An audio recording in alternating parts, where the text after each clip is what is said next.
Wallace Rig. Hey everybody, Chick Wallace here. Today we're going to take a look at the new 35th anniversary Game & Watch that came out, featuring the original Super Mario Brothers. I'm not going to talk much, I'm just going to get right into it so we can take a look at what's in the box. Alright, here we go.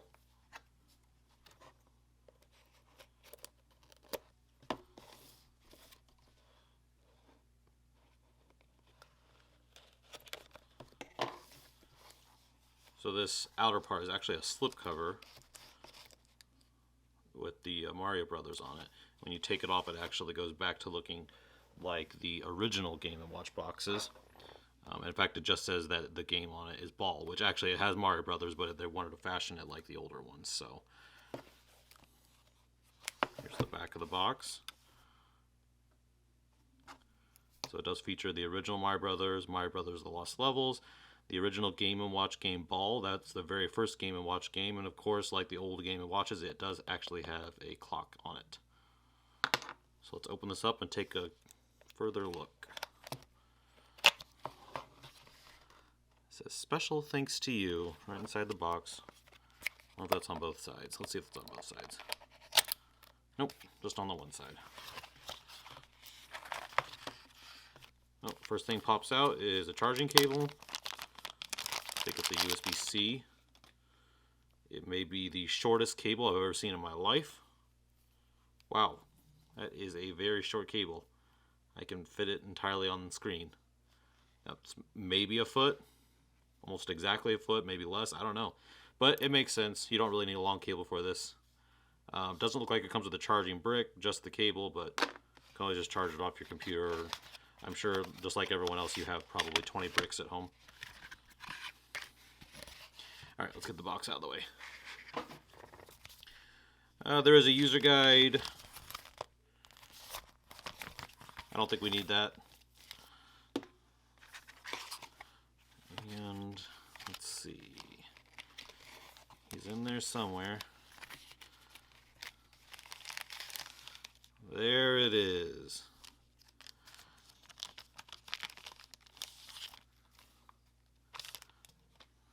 Ooh. That is nice looking. That looks basically like an original Famicom controller. It has a decent amount of weight to it, not too much. It's still got mostly just a plastic body. I'm not sure if the front is actually metal, although it has a metallic feel to it. There's the D-pad. Just like the original Game & Watches, it has sort of like a rubbery texture button, so do these. Yeah, this feels... I actually used to have the old Donkey Kong Jr. Game & Watch game. I actually put a lot of time in that, surprisingly enough. But yeah, this feels a lot like that, as far as I can remember. So on this side, that looks like a speaker grill. And then on this other side, we have the USB-C port, power button, nothing on the top and bottom. Alright, let's go and power this sucker on. Press time button. Oh, it is going to make us set the time first. I'm just going to set it at noon for right now. Oh, we can change the volume here from the pause set. Oh, we definitely want to turn up the brightness so we can see the screen even better. Let's see. Turn the volume all the way up, might as well. We'll just set the time as noon for right now.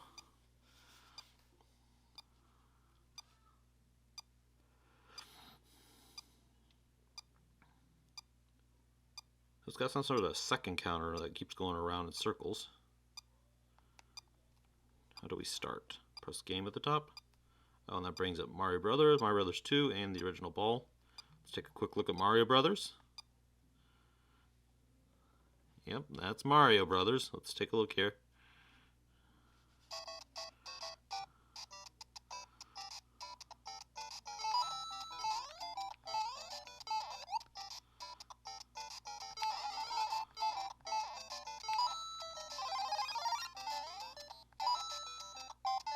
Gotta say, this is pretty slick.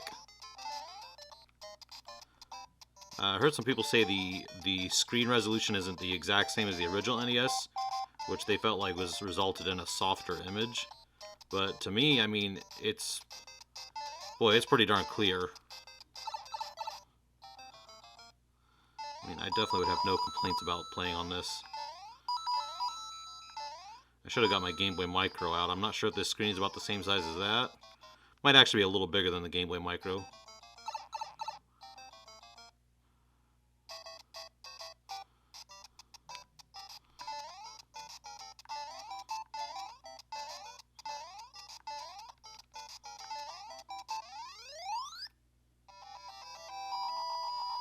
Yeah, the D-pad feels awesome.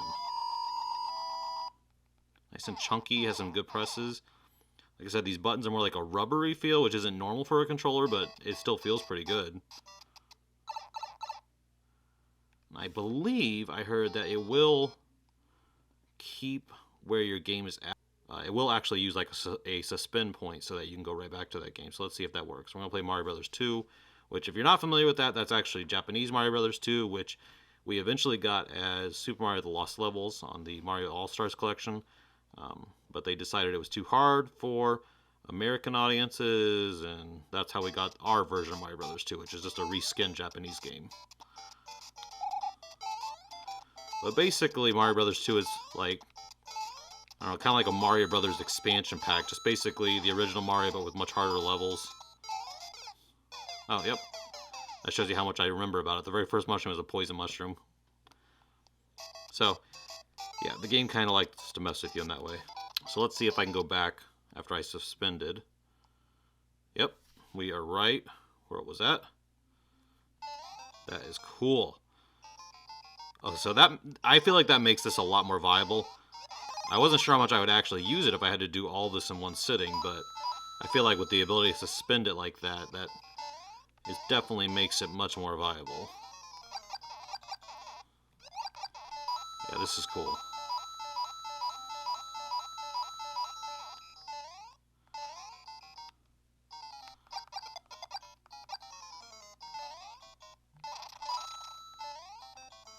Yeah, the fact that I am actually already starting to lose myself in this and wanting to sit and play it is a pretty good sign.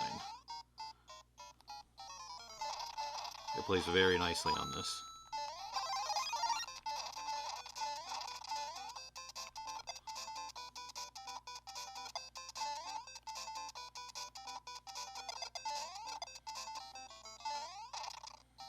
Ah! Oh well. Alright, let's take a look at Ball. Ball, which is the original Game & Watch game. Game A, Game B. So you gotta catch them. Oh, the arms just catch. Catch. Yeah, this is super simple, but it's basically just a time waster.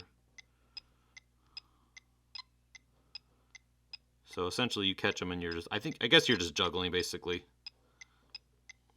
And it speeds up.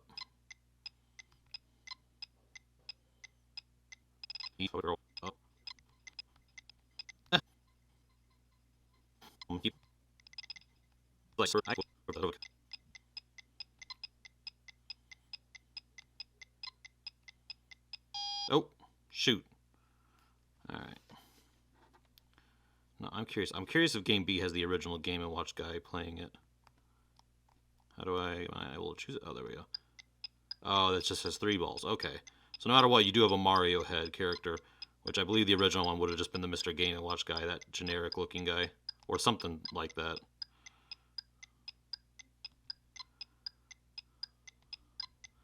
Well, yeah, that's definitely a lot more complicated. Alright. How do we get back out to the time? Oh, there's the time. Alright. Let's see. Let's turn down the volume. Set time. I'll turn down the volume for a minute. We can let we can just let that sit there for a minute while I talk. Yeah. I think this is, I mean, for me, this is awesome. A very cool collector's item. I could actually see myself keeping it by my bed and playing it here and there.